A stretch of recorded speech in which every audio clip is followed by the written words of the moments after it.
Good morning and welcome to the Morning Scoop for Monday, April 4th. This is your daily Buckeye fix. I'm Tom Moore. The spring game is in 12 days, the Notre Dame game in 152 days, the game against Michigan in 236 days.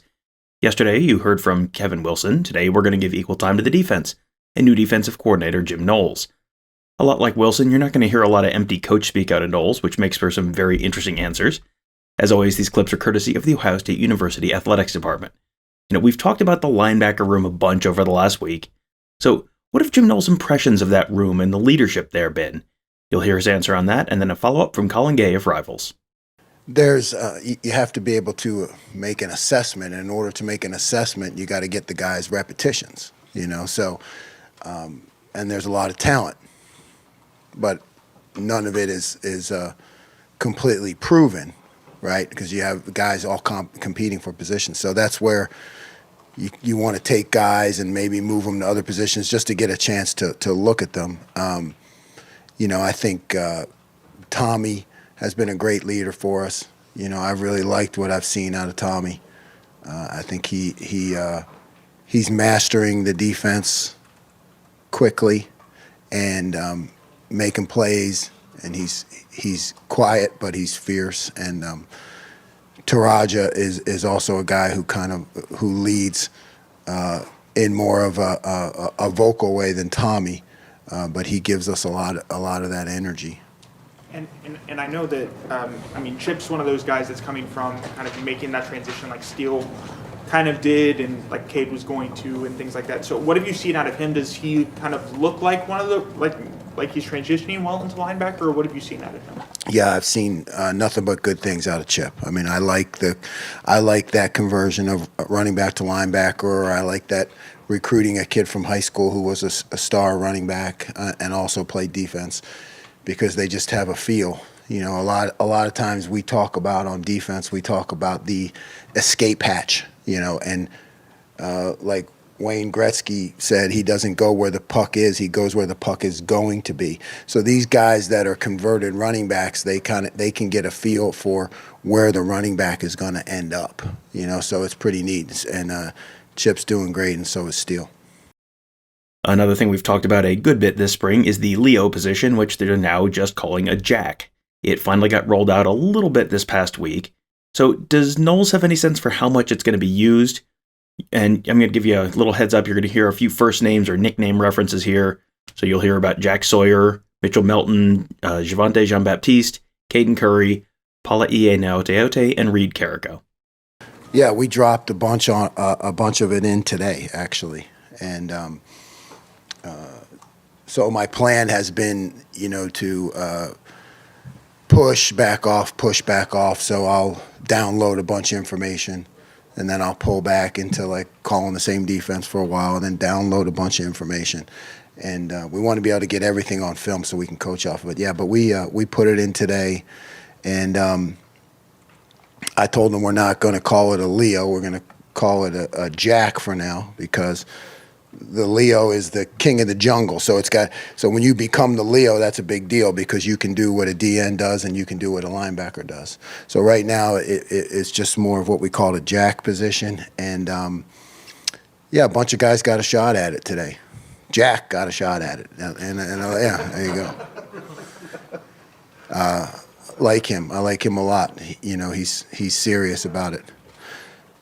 The guy who's impressed me after the move quickly was Mitchell. Mitchell has done a great job for Coach Johnson, and then we put him in this jack position, and I thought he showed up very well. So he's kind of been a guy who's jumped out at me. Any other guys beyond those two that have been seen? JJB, right? He played a little bit today. He's kind of coming off an injury, so he got some walk-through reps in it. Caden, I think, is a candidate, and I've liked some of the things that he's done in terms of his quickness off the ball. So he's a guy we're looking at. And then from the linebacker position, EA, we want to try to find a role for him. So we had EA involved in that jack position, and also in a Sam position, which we'll utilize sometimes against teams when they play two tight ends, which our offense does a little bit. So we've gotten EA in there, and Reed Carrico also in that Sam position against a two tight end offense. Tyleik Williams is someone who's getting a lot of positive press this spring already. What has Knowles seen out of Williams this spring?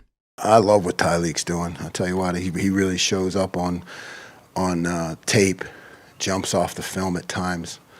I've been really impressed with our D-line. I think having coached Johnson, who's I consider the GOAT in that area, he's and in making the transition, that group is really critical for us, and they've been impressive. I mean, really across the board. Just the way they come off the ball, I think, is going to give us an advantage. Our defense looks a lot different in team versus 7-on-7.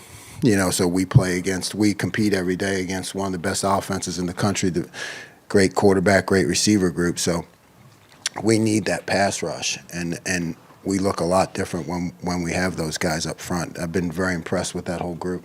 There are a pair of true freshman linebackers on campus this spring, CJ Hicks and Gabe Powers. How are those guys doing so far? CJ shows a lot of short space quickness, and his feet are excellent, and he has a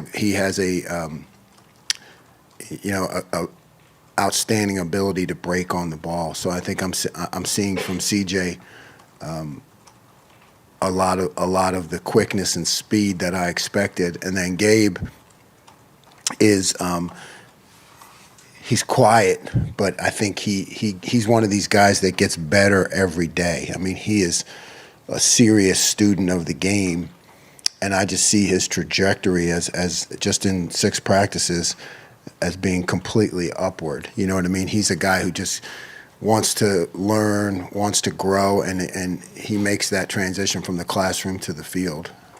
CJ Hicks is not the only 5-star coming in this year on defense. Another big-name true freshman coming in this summer is Sonny Styles. What's the plan for him when he gets to campus? Sonny will start at safety. I mean, he'll begin his career at safety at least. We want to give him a shot to do that. He's big and rangy until I get to see what he can do. But, I don't talk about it that much because I want to keep pressing them to compete, right? I mean, I want to make it a one day at a time. I say get better, they say every day. We have these little sayings back and forth to each other. So I don't really talk about that. I just want to keep pressing and pressing and pressing, and how good can you be, where are you going to go? And then, it all kind of works out. You get to the first game, and it is what it is. But Parker does a great job on special teams of showing the guys film, of like Pete when he played special teams, and then he was a second, as a young guy, so he shows them some of these first, second round draft picks and how they started on special teams. So we put that message out there, but we don't pull off or really have a conversation with them until, it gets really close to the game, because we just want to keep driving them to be as good as they can be. We've talked about some very talented young linebackers already on this show, and that's just sort of scratching the surface of the talent in that linebacker room. So, with only 2 true real linebacker spots this year, is that a position where you're going to see them rotating snaps throughout the game? You'll hear Knowles' answer on that, and then a follow-up from Doug Lesmerises of Cleveland.com. Yeah, I think you'd always like to have more. You'd always like to have more. Now, a lot of times at linebacker, it does come down to just a couple guys who play and into the rhythm of the game. But you want more, because you want that ability, if somebody goes down, or to spell somebody, or to rotate. I think linebacker is a feel kind of game, like a running back. So the best will play a bunch, but you want more guys that are competing. You want guys that are tugging on your shirt saying, "Coach, why am I not in there?" And then if there's something incomplete about their game, you tell them, okay, well, this is why you're not in there. But if it's not, then you got to put them in there. You know what I mean? So you want guys that are good enough and are pressing to go in. You want as many of them as you can have. You talked about that Sam position, and when you're facing 12 personnel. I mean, I'm assuming, Wisconsin, Iowa, I guess, right? Right. Maybe some teams Right. on the schedule. Right. I apologize. How often did you face that at Oklahoma State? How often was that a consideration in making sure you? Yeah, not a lot. I mean, we were prepared for it, and we faced a good deal of 12 personnel, but we never really had to get into it because 12 didn't really play like 12. So 12 was playing more like 11, and we were able to do mostly everything with our base defense. So we had the sub package, I call it, prepared, but we didn't have to use it a lot. I predict, we'll have to use it more here, based on the Big Ten. One of the new things we've seen this spring with Jim Knowles' arrival is the introduction of the Silver Bullet of the Day. So what goes into that honor, and what's the purpose of it? They're competing. We finally gave it to Mitchell, I think was just the most recent guy, and he had been in the running. We kind of let them know, also receiving votes, kind of like they, also receiving votes, so you're close to it. Yeah, we let them know. Yeah, it's a staff vote every day. Every day we have a practice in pads. We kind of go around the room after we're done watching all the film, 7-on-7, inside drill team, and guys nominate guys, and then we vote on it. So, film don't lie, like they said, right? So it's just a matter of, like you said, who's that guy who's not only picking up the concepts but making plays, playing with great effort. We mentioned his name at one point earlier in the show, but he was kind of a forgotten player last year. Reed Carrico, linebacker out of Ironton. He didn't play much in 2021, so how's he been coming along this spring? Reed has a chance. I mean, he is a quiet guy, but he's definitely determined, and I see him making progress every day. And then we had Cade when he was with us, kind of working that Sam position as one of the guys, and put Reed in there today, and I thought he did a great job. So I think he's got a chance to really contribute in that area. With the arrival of a new coach comes lots of fun new football terminology, so that jack position that we talked about earlier, formerly known as the Leo, is part of what Knowles calls the jet package in the Ohio State defense. What does Knowles want to accomplish with that? What's the main goal for that position? It started definitely as a run scheme disruptor, right? Because you talk to offensive coaches, and they're always, they have to make different plans for 3 down, then 4 down, and what are you, and can you do both out of the same personnel? So it starts as a run game disruptor, and then it goes to how to attack, protections. And now all of a sudden, once you got the guy moving around, you got him different places, now you see how the offense adjusts to that in their schemes, and you can come back with other things and counter in the passing game. That player is productive in terms of the pass rush, because I think they develop a mentality. They develop a mentality of being kind of a wild card. Being a guy who makes plays. I think it's a great recruiting tool. But yeah, it started in the run game. Take the zone read, easy, right? So now you take that guy and you send him off the edge. Is he taking the running back or is he taking the quarterback?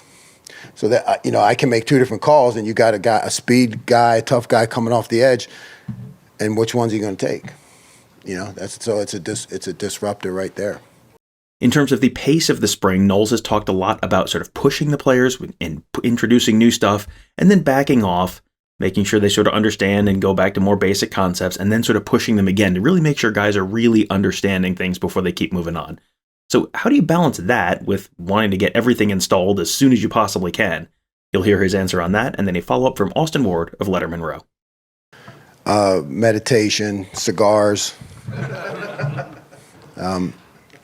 You just got to look in their eyes, because we'll go in one day and we'll download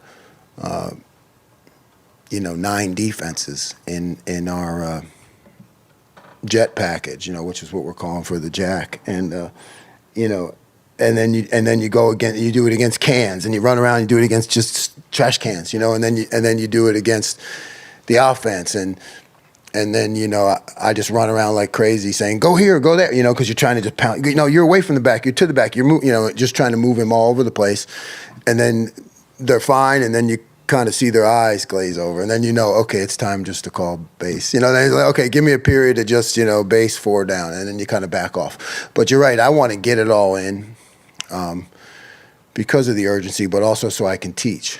Right, I don't want to keep showing Oklahoma State film, so I want to get it on. I want to get it on tape, good or not so good, and then we can learn from it all summer. We can put it all together and learn from it. So do you envision then, whether they get 1 rep or 100, that they would have seen everything you want to do by the end of spring, or will there still be stuff that you get through it? Yeah, probably, yeah. 2/3 maybe, hopefully, by the end of the spring. We've talked a lot about the jack on this show and then a little bit on one of the shows earlier last week. So what is the platonic ideal? Like, who best represents what Knowles wants out of that jack position? You'll hear his answer on that, and then a follow-up from Joey Kaufman of the Columbus Dispatch. Yeah, it all started with me at Western Michigan with a guy named Jason Babin, who was the first ever first-round draft pick in the history of Western Michigan and went on to a long NFL career. So that's kind of the guy I point at and start with right there, But we had some great examples from Oklahoma State with guys that would go in there and, tackle both the running back and the quarterback, and just be real disruptors. So there's a lot of film. There's a whole clinic that I've done for high school guys on it, where we can show all the different positions and everything that the guy does. There's a lot of film, but it all started with Jason Babin. Have you followed it with him at Western? Oh yeah, we're still good friends. Yeah. How did he pop at practice? He was a running back in high school. Yeah, he was a running back in high school, like we talked about, who broke his leg his senior year and didn't play, and that's how we got him at Western Michigan. He was from Paw Paw, Michigan, and so he wasn't your typical defensive lineman, and it just kind of started to occur to me that I should try some different things with him, and you just kind of grew from there. Well, I hope you guys enjoyed that show. I genuinely enjoy listening to Jim Knowles talk about football. I think he is going to be a very popular coach, especially if he's delivering results that people are sort of feeling like maybe he's going to this year. He got pretty good results at Oklahoma State last year, and maybe, probably, arguably, likely has better talent at Ohio State, so we'll see if the results will follow here. But either way, he is definitely a coach who wins the press conference, so hope you guys enjoyed that one. And if you enjoy listening to people talk about Ohio State football, boy howdy, will you like the rest of our podcast. We have a fantastic lineup of podcasts. Kevin Noon does the Big Meat Kickoff. Alex Gleitman does Around the Oval. Mark Givler and Bill the Bank Green do Gives in the Bank. Tony Gerderman and I do Buckeye Weekly. You can find them all wherever you're listening to this. Just search Buckeye Scoop to find all of those. You can subscribe right there so you never miss an episode, and also leave us a 5-star rating and review, which will help other folks find those shows. We truly do appreciate you taking just a second to do that, because that does help us grow our audience. So that is always nice for us, and a nice thing you can do on your end. So thank you guys all for joining us. Have a great day. We'll talk to you tomorrow.